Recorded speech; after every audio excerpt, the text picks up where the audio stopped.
Good day, everybody. I took more than 4 seconds thinking about what I wanted to talk about today because I actually want to talk about stuff sometimes. And I realized that there's something that I did that I'm very proud of that I've never shown to you guys specifically because, well, this channel is always just, I yap at the camera about whatever I feel like. I guess I never thought about talking about this. So, what I did and that I'm proud of is this. It's called Nightmares Beneath the Lonely Plateau. It's a role playing game book situation that I wrote. And of course, I want you all to think that I'm really cool, so I'm just going to show you some of the stuff that goes on. There's a Knights Templar involved, which are always cool, you know. It's got some cool art. I think it's a rather nice story. And mainly what I wanted to talk about is the process that I did, or, you know, why I did it and stuff. So I always did a lot of role playing. Not always. I just think it was so lame. I was one of the people who was like, that sounds like it's for losers, and I'm not a loser. And I was an asshole as a kid. I swear to you, I'm still an asshole now.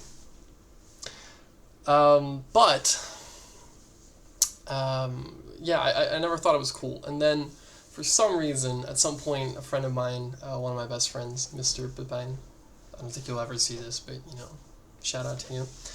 He introduced me to Dungeons and Dragons, and at first he thought that I couldn't take it seriously because whenever we'd play shooters, I take the piss out of it. Like we were playing Ghost Recon, and I just spammed grenades or something.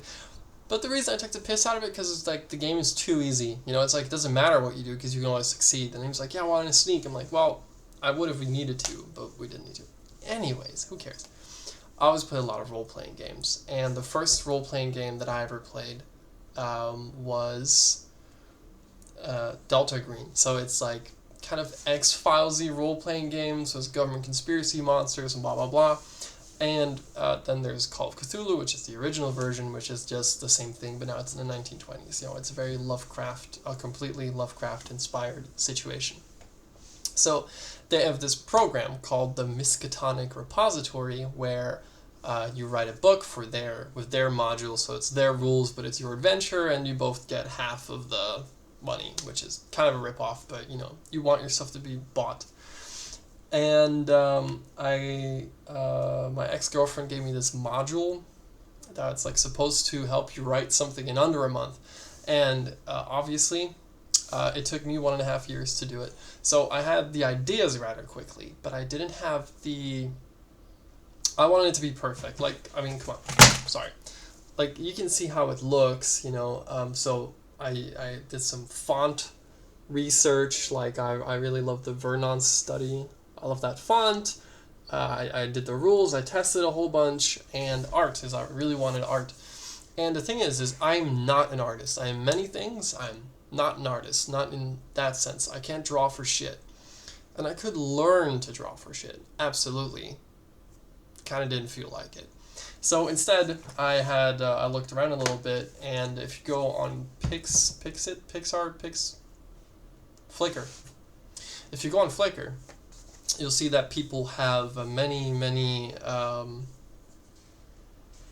free pictures. So basically, because they're really old pictures or really old drawings from old books, there's no copyright on them, and you can use them even commercially, you know, however you want. So I did that for the art, and for the story. It's a story about people getting lost on a mountain. So it's a frozen mountain. There's spooky shit happening inside the mountain. There's like a little cabin situation. And yeah, I'm very happy with it. I'm very proud of it. It sold, I think, a whopping 18 copies, you know? So I made like $60 from it in total. And I think I spent like 400 hours on it or something. So yeah, commercially, if you're thinking I'm gonna get rich, don't. But I'm so proud of it because it's like something I actually finished, you know, front to back, and it's the way that I want it. I could always make it better, but it is perfect in a sense to me. You know what I mean? Like I could work another 4 years on it, but I don't think it'd be any more perfect. I feel really happy with how it looks. And now I want to do it again. So it does involve a lot of writing and a lot of time, so I want to make the process a little bit smoother. But I want to do it for the Mothership role-playing game because we've been watching a lot of Alien. I'm very feeling these alien vibes in my head.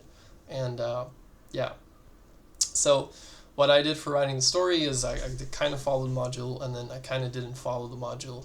And I wrote 10 different ideas for it's my girlfriend Renan. I wrote 10 different ideas down.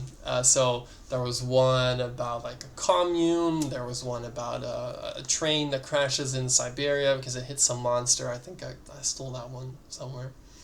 Not on purpose, but you know, it's been done before. And then I pitched the ideas to my friends. They said which ones they liked the most. I felt the most connected to this one because I just remembered cabin, and then you know went out from there. And yeah, then I started writing. So I first did a rough draft. Then I went back and I tested it, I fixed it, I tested it, I fixed it. Then I thought it was done, and I started doing the layout, and then I had to like. You're supposed to have the text finished and then put it in the layout and you're done. I put it in the layout and then had like a million more fixes, so definitely don't do that. But if you're interested in writing something like this, I really do think that their module is very great. I won't say that I followed it or used it that much because I'm a stubborn piece of shit. But if you want to write something specifically for a role-playing game, which is so specific, and I have no idea if there's even anyone on this that watches my videos that does, the Storytelling Collective, it's very cool. And yeah, they're amazing. So I'm going to put a link to the description of my book, you know, situation. You can look in it for free, the first certain pages. Definitely don't expect any of you to buy it, but I really just want to share that I made something that I'm actually very proud of. Because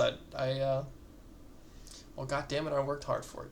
So, check it out, maybe, or don't, you know, it's all up to you. But I think that the most important thing that I learned is that it was so satisfying to have finished that, but also it really gave me that feeling of I did something with my life, which is ridiculous, and you always do, you know, even if you just have kids, you know, it's a huge accomplishment. And it's something you work very hard for, but this is something I always wanted to do, and I actually did it, and therefore I'm very happy and proud of it. And it took me, literally, it was supposed to be done in a month. It did take me 1.5 years. It took me way too long to be happy with it, and I spent hours and hours and hours grinding away at it.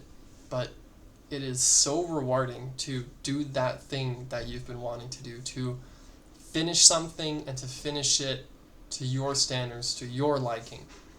So if you've been waiting to do something, if you've always wanted to write a book or a song or whatever, just start and keep working on it. And if you're only happy with it after 1.5 years, then that's how long it takes.